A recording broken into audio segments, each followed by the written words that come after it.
வெகுஜன மக்கள் காத்திருக்காங்க. நாம வெகுஜன மக்களுடைய பிரதிநிதியாக இருக்கோம். இது வந்து அனைத்து கட்சி சேவை அமைப்பு தொண்டு உள்ளம் கொண்டவங்க, சேவை நிறுவனங்கள், சமூக ஆர்வலர்கள், உள்ளாட்சி கடை நிறுவனங்கள், வணிக சங்கங்கள் அப்படின்னு உள்ள எல்லா அமைப்பினுடைய ஒவ்வொரு தலைவர் செயலாளர் நம்ம வந்திருக்கோம். எல்லாருமே நிர்வாகிகள் தான். எல்லாருமே அமைச்சர்கிட்ட சவால் போன்ற இடத்துல ஆசை இருக்க தான் செய்யுது.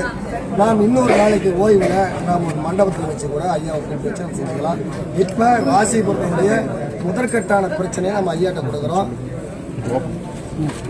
ராசிபுரத்தினுடைய பஸ் ஸ்டாண்டை வந்து தள்ளி வச்சதுக்கு நம்ம மனமார்ந்த நன்றி தெரிவிக்கிறோம். அதில் வந்து ஒரு நல்ல ஒரு அரசாங்கத்துக்கான பயன்பாடை செய்ய சொல்கிறோம். அடுத்து வந்து ராசிபுரத்துக்கு ஒரு கோட்டாட்சியர் அலுவலகம் வேணும், ராசிபுரத்துக்கு ஆர்டிஓ ஆஃபீஸ் வேணும், ராசிபுரத்துக்கு எலைட் ஸ்கூல் வேணும், ராசிபுரத்துக்கு வந்து குடிநீர் ஆர்டிஓ ஆஃபீஸ், இந்த மாதிரி மனுவெல்லாம் ஐயாட்ட கொடுத்துருக்கோம். எல்லாரும் நம்ம இது வரைக்கும் கடந்த அரசியல் பேசல, கடந்த திமுக ஆட்சியில் இந்த மன்றத்து வாசலில் நம்ம காலே வைக்கல. வெகுஜன அமைப்புகள், அரசியல் கட்சி பாகுபாடு இருக்கும், நல்லது கெட்டது இருக்கும்.